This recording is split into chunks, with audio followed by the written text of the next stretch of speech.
So let's talk about renovation loans. When we're talking about the different types of loans or different type of properties you'll see out there, we kept referring to deferred maintenance.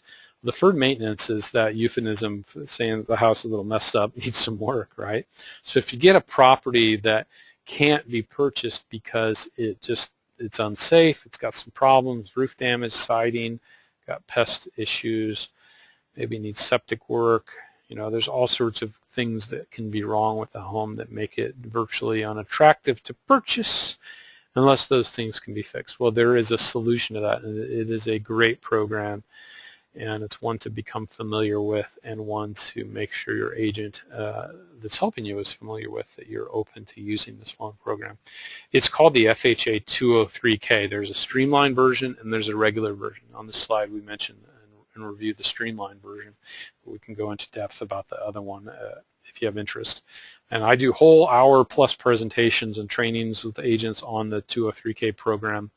We're going to try to cover the basics here on this one slide. It's basically like a combination construction loan and first mortgage. You're borrowing based on the purchase price as well as the predicted repairs.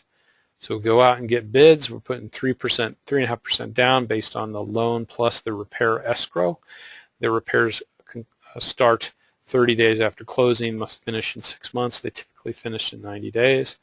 You can borrow up to $35,000 over and above in the streamlined version alone, and it works out to about $31,000 and change with some of the contingencies as far as what the bids can add up to. So the best way to think about this is that you go out and we get the property appraised, but we also send along bids of what we're going to do, and the appraiser looks at it and says, oh, okay, I see the house, and then I see what you're going to do to the house. I'm going to appraise the property based on the subject to completion of those repairs. All the repairs need to be done by licensed contractors. It's very difficult to do what we call self-help, where the home buyer does some of the work. There is scenarios where that was more doable in the past, but currently self-help is challenging. So if you are a contractor looking at this and your mouth is watering to buy a house and fix it up yourself, you're going to want to have your friends and buddies in the business do the work for you. 100% may be cosmetic. You'll have no luxury type items like pools, hot tubs. You can do a certain amount of pool repairs with certain guidelines, but there's no structural work. The basic way to think of it is if there's permits required where the city can delay issuing and confirming the permit saying that it's done, then it may be a renovation program that must be the regular full 203K if it requires permits.